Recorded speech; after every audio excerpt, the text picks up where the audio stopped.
Hi friends, నేను pickles పల్లెటూరు పచ్చళ్ళ నుంచి పెట్టాను ఆన్లైన్లో. Non veg pickles 3, veg pickles ఒక 3. నాన్ వెజ్లో గోంగూర చికెను, బోన్లెస్ చికెను, ఫిష్ పెట్టాను. వెజ్లో కాకరకాయ, మాగాయ, పుదీనా పికిల్ పెట్టాను.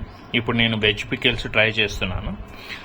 ఇది మాగాయ, ఇది పుదీనా, ఇది కాకరకాయ. కానీ టేస్ట్ మటుకు సూపర్గా ఉన్నది. ఇప్పుడే నేను కాకరకాయ ట్రై చేశాను, సూపర్గా ఉన్నది. మసాలాలు, ఉప్పు, కారం అన్నీ బాగా సరిపోయినాయి. మాగాయ, పుదీనా టేస్ట్ చేసి మీకు చెప్తాను. ఆబ్వియస్గా బాగుంటాయి. ఇంకొక విషయం చెప్పాలి, పల్లెటూరు పచ్చళ్ళు నేను ఆర్డర్ చేసినప్పుడు నాకు డ్యామేజ్ అయిన పికిల్స్ వచ్చాయి. అవి మళ్ళీ నేను కంప్లైంట్ చేయగా రిటర్న్ తీసుకోక మళ్ళీ నాకు ఎక్స్ట్రా పికిల్ పంపించారు. వాళ్ళకి నేను మటుకు థ్యాంక్స్ చెప్తున్నాను. సర్వీస్ మటుకు సూపర్గా ఉన్నది పల్లెటూరు వాళ్ళది, పల్లెటూరు పచ్చళ్ళు వాళ్ళది. ఫైనల్గా అయితే పచ్చళ్ళు అయితే చాలా బాగున్నాయి. మీరు కూడా ఆర్డర్ చేసుకొని ట్రై చేయండి. Okay, thank you for watching. Bye.